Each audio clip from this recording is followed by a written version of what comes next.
Good morning. We are at our Why It Matters Sight Word series. I'm Alicia Merton, I'm Mary Morgan.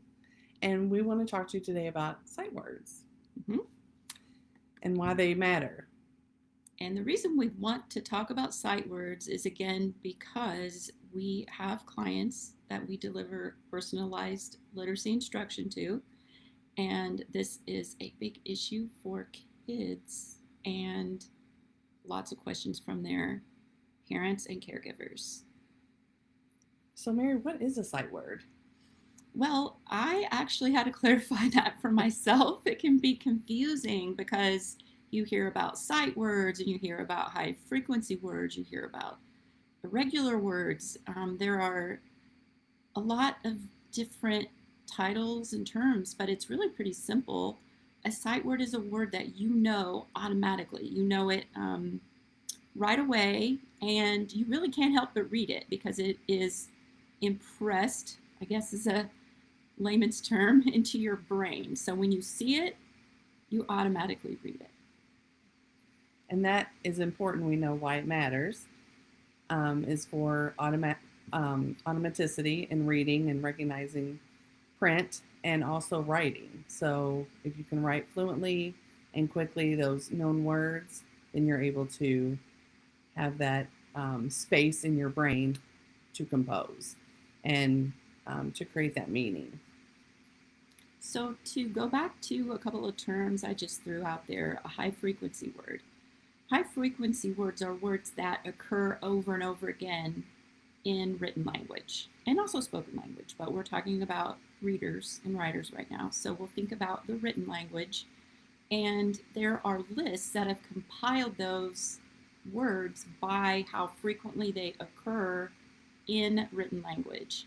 So, a high frequency word is a word that a reader is going to see a lot and that a writer is going to write a lot. And we hope to make those into sight words. We hope to make those automatic for the reader and writer. What about those irregular words? Sometimes they're Okay. called. All right. So, some examples of sight words might be words like I, but, the, he, she, words like that. Okay. But then the irregular sight words, which can also be high frequency, usually they are high frequency words, they are spelled in a way that the letters don't make the sounds that you would normally expect them to. So, a really simple example from of like he, she, I, but, the, one example of an irregular word in that list is of, because in of, the F doesn't sound like, we don't say of, we say of, it sounds like a V. So if you have a reader at home, you've probably seen that, and writer, you've probably seen them write of, OV. And there's a reason for that because they're trying to make it make sense phonetically. So high frequency means they're going to read and write those a lot, and then irregular means they don't really follow what we think of as normal standard decoding. Or UV. I've had a writer Oh, do right. that because they're Yeah. really using their sound knowledge, which is wonderful, Yes. but that has happened too with one of our clients. Yeah, I'm glad you said that. That's true. Of. Yeah. Right. So we know that going back to why it does matter that reading and writing are complex systems and processes, and the ultimate goal really is comprehension. So in our last Why It Matters, we talked about letter formation and why it was so important for comprehension, for authenticity. And sight words are the exact same way. So you really want to free up that space in the brain for the ultimate goal of reading and writing, which is comprehension. Whether you're composing a text or reading something that someone else has composed. But in doing our research, I did not realize that we have a lot of activities for practice, but maybe not so much to actually explicitly teach sight words. And being literacy teachers ourselves, we always talk about explicit instruction, and um, it's so important to be clear and concise.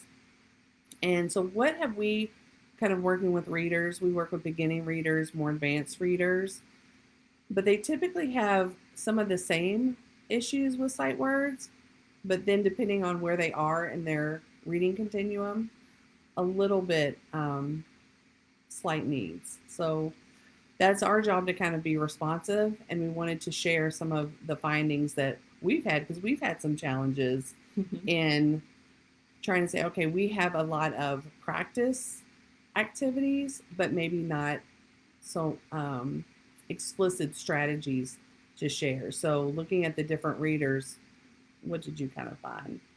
Well, what I notice when I work with the readers is that, and this includes English learners as well, is that some of them can just learn sight words easily, a lot of times from flashcards with not that much exposure, and they quickly start to recognize them in print and use them. And that's really amazing. That's great. There's always a percentage of kids that are going to be able to do literacy tasks.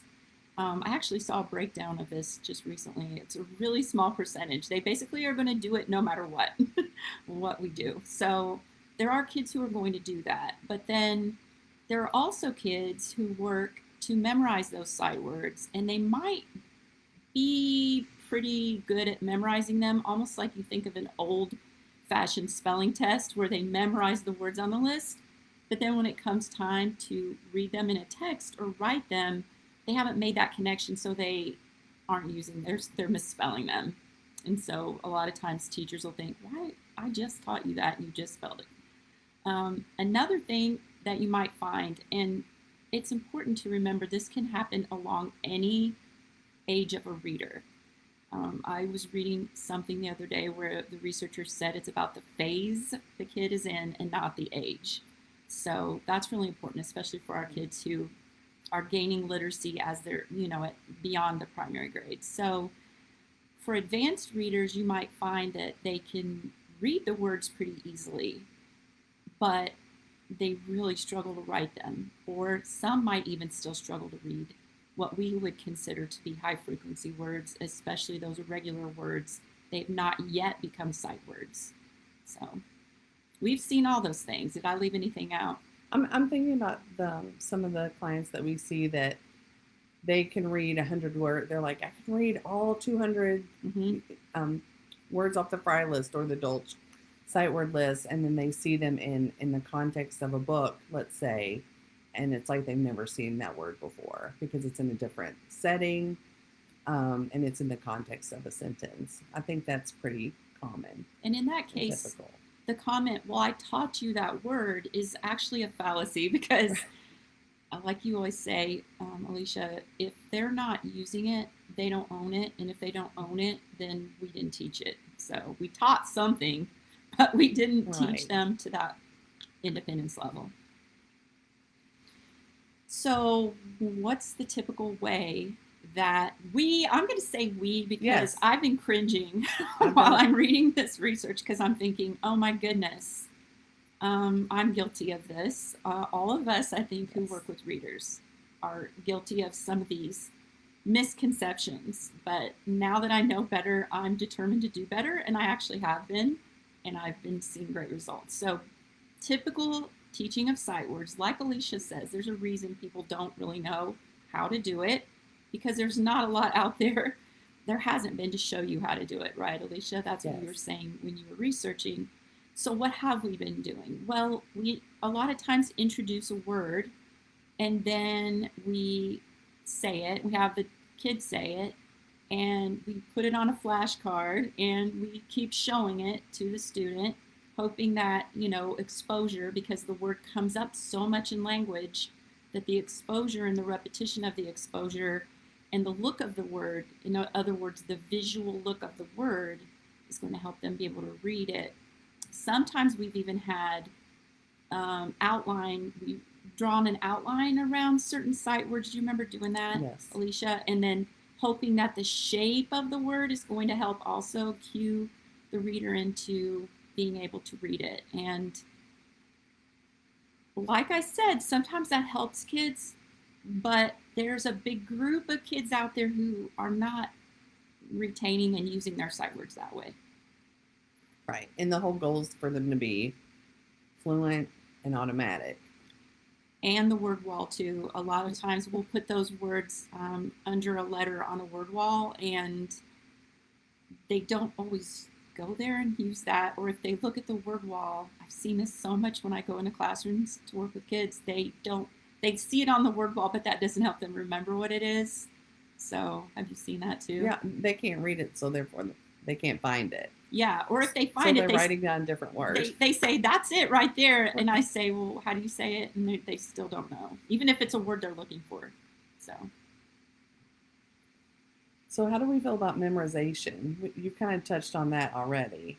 But that is the most common way, right, that we're told to practice Mm-hmm. and teach sight words. And we are, from our readings and research, we're seeing that it's really an outdated practice, and like you said, not always effective for every reader or writer. Yeah. Matter. Yes. And what we know is that with those methods, what we notice is the exact things that we talked about in earlier that are problematic. We see a percentage of kids who can just memorize and use them. And then we have kids who might memorize them temporarily, but they're not using them in reading and writing. And then we have a lot of kids who just really struggle to memorize those words.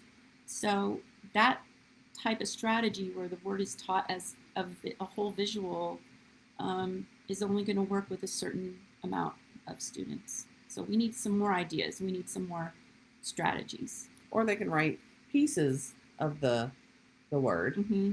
and then they will go back to, if they have a strong phonemic awareness or a phonics background, they're able to kind of use their sound knowledge mm-hmm. to attempt the other pieces. Yes, if they're lucky enough to have some of that knowledge, right, they can partially get the word. Yes.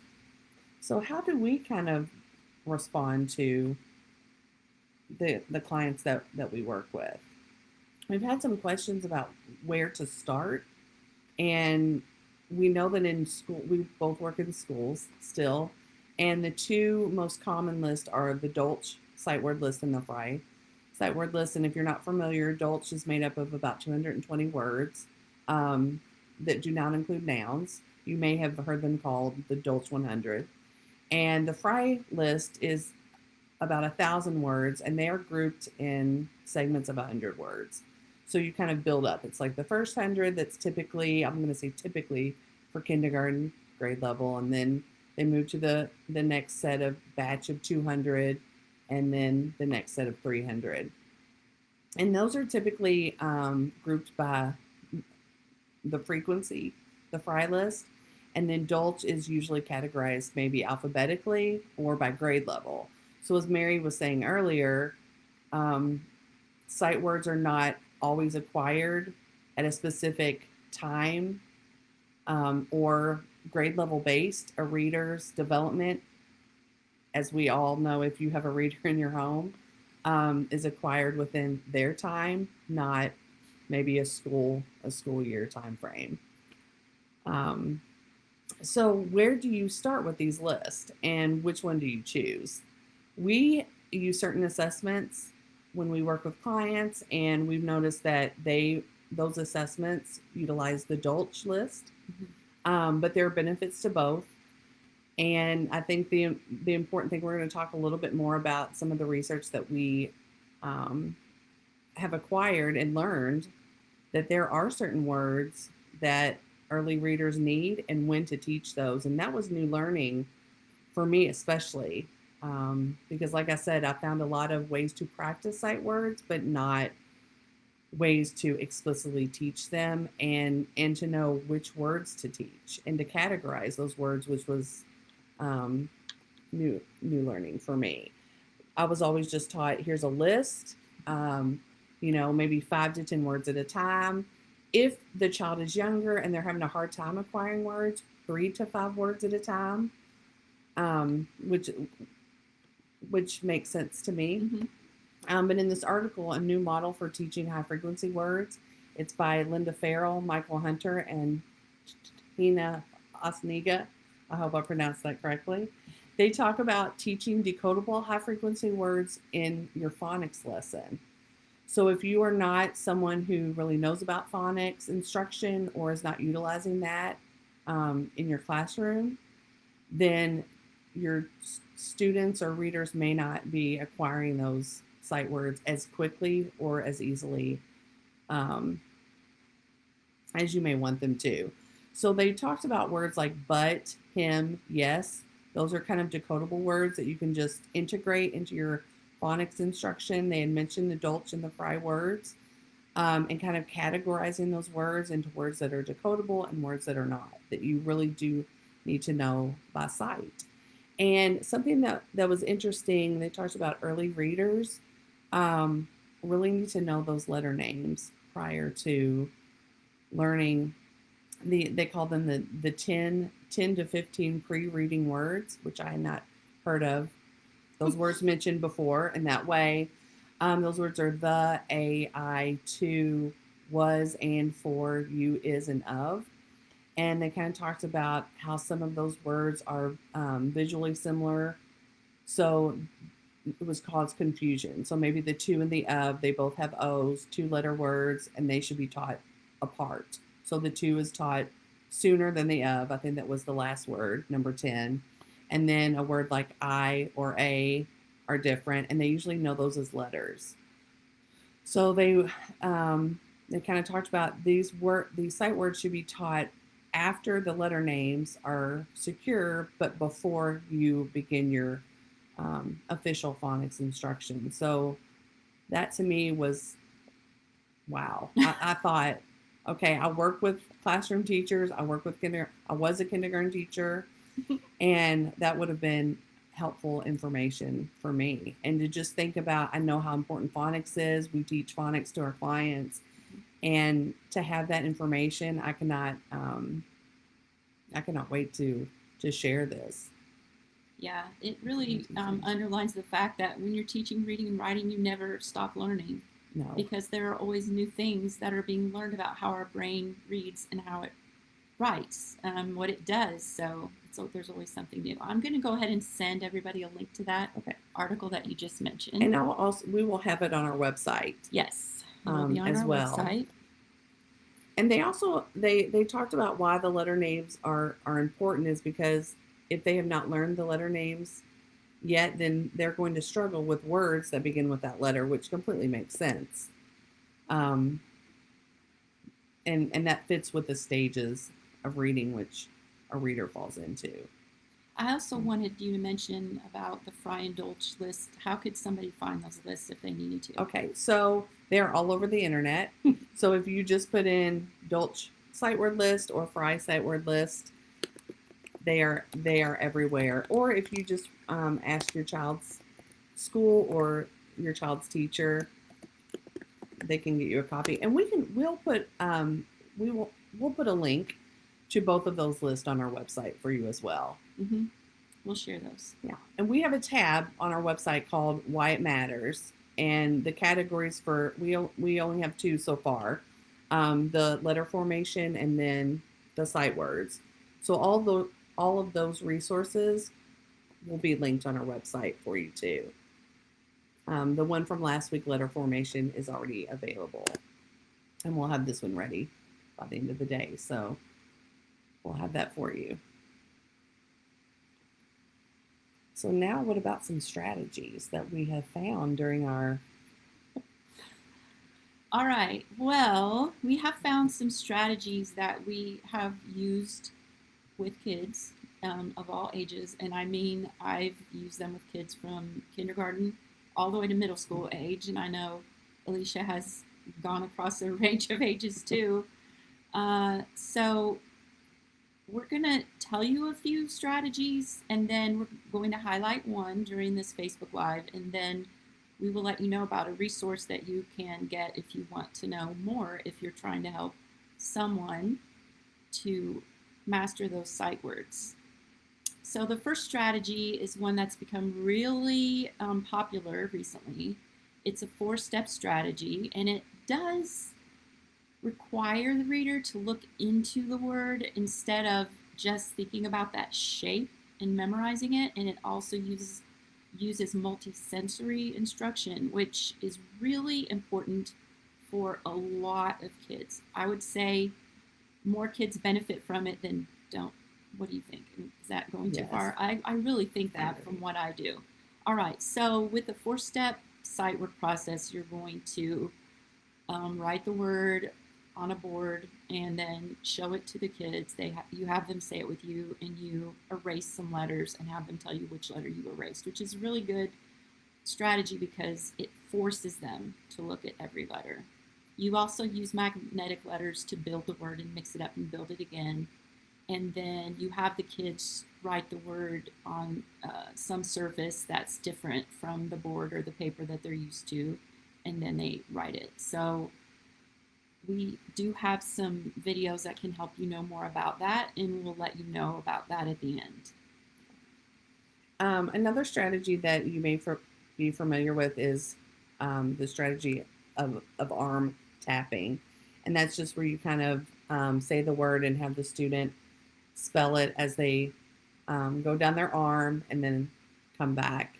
And you can find more of that about that too on our website. Mm-hmm. And that also involves multisensory. We do want to share one. It's called Build a Sight Word, and you can do this with magnetic letters or letter tiles. Mary's going to put in the chat. There's a site called Blast Off Learning, and there's also one called Really Great Reading.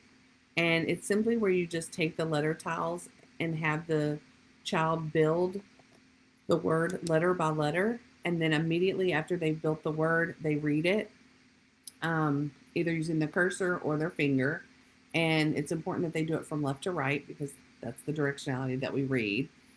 And I think it's important to mention too that whatever word you're explicitly teaching, that it's taught in isolation, but you immediately take it to some kind of text, whether it's a poem, song, book, that they are going to be able to see and recognize and read within the context of other words.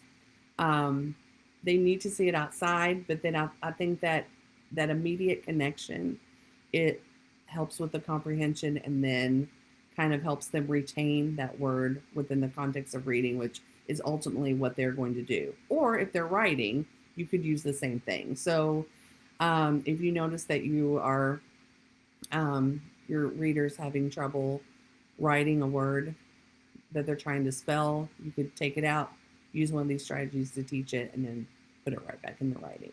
Yeah, that's a really authentic way to find out what sight words that your reader at home needs, is to have them write something or that they want to write, because they would have the language for that orally and the understanding, but they might not know how to spell all the words that are in that. So that's a great way. And then also, it's writing, I think, is really the best way to tell what kids Yes. know. Oh, the going to the context too, that helps with the kid memorizing the word but not being able to use it. If you immediately show it to them in a context and have them write it, then they know why they're learning the word. Okay, the next strategy is new to me recently. I watched an online session by a really excellent researcher named Hasbrook, and she's actually responsible for all the fluency norms that we have, so we know if kids are reading with fluency at different ages and stages. So she mentioned this strategy for sight words called heart words, and the idea behind heart words is that kids can read, or mostly read, just about any sight word. So when we are telling them, oh, this word is so hard and you just have to memorize it, there's nothing else you can do but memorize it, we're really not thinking about the skills that the kids have and building on those. So, for example, if you have the word said, students can read 2 of 3 parts of that word. They can read the S, they can read the D. It's the middle part, AI, that sounds like eh. That's the part they need to memorize, is that. So when they basically analyze the word and break it down like that, then they are more able to remember. And this has been a huge excitement of my summer. I know that's what I get excited about. But I mean, I have students who are going into intermediate elementary who are now reading sight words that they've not been able to read. Well, they can read them usually, but they haven't been able to write them at all. Who can write them now because of this. And they know these words are hard for them at that age, and they feel so happy when they can do it, even if they're trying to pretend that it's not cool, they don't care. They can't help it but to be excited. So the Heartward strategy is a great one. It's based on recent brain research, and we do have a video and a more detailed explanation for you in a product that we've created. So we'll talk about that at the end. And so we always well, not always, this is our second one, but we've done, we always want to share literature, whether it's new or old. So we have 2 books today to share. We shared 2 picture books last week. Since it was about letter formation, that seemed more appropriate. But Donovan's Word Jar is a beginning chapter book. Almost said sight word reader. A beginning chapter book, and it's just about Donovan, and he's a collector, but he's a collector of words instead of coins or baseball cards or what have you. And so he writes words on the strip, puts them in a jar. Well, the problem it comes in when his jar is full. And so he visits his grandmother, and she comes up with a solution. So if you want to know how he fixes that solution, then Donovan's Word Jar. It's short, maybe like 8 chapters. Kids love that book, yes. By the way. They really get into it. It's a great book. And it really gets them excited about words, mm-hmm. which is kind of neat. And then Diary of a Worm, which is not new, but he journals from about March to August, all of his adventures, and from day to day. And I think it's a great way to introduce kids to journaling or writing their diary. And I think that right now, this time of year would be a great time to do that, because they can kind of collect all their adventures and start to write them. And it has a lot of high frequency words mm-hmm. That they will encounter. So it's a fun, short book for summer. And it's a series. Yes. So there are lots of those. And if you like Click Clack Moo, it's by the same author, so that'd be good too. Surprised you didn't bring that one. I didn't, but I could have. Okay. All right. So what we know as 20 plus year professionals in the area of teaching literacy and language is that it takes deep knowledge and also a lot of curiosity on the part of the instructor to really figure out how a given student is going to learn best. So we believe that literacy instruction needs to be personalized to the needs of the learner, and that is exactly what we do. And if you want to know more about sight words or any of the topics that we're covering in the series, you can email us at merton.morgan@gmail.com. You can head over to our website. We have on our front page a place where you can leave us a comment, and people do that, and we really enjoy that. And then also here on Facebook, you can send us questions, and we will be more than happy to talk to you. As you can tell, we like to talk about reading. And we're always posting tips on our Instagram and our website. So please visit us. Like Mary said earlier, if you liked any of these sight word activities, or if you want to know more, we have created a product that has even more explicit ways to teach sight words. And we hope to see you next time. Yeah. And you can find any of the products that we create on our website under the tab that says products, and we'll also link those to the Why It Matters page. So thanks for joining us. See you next time.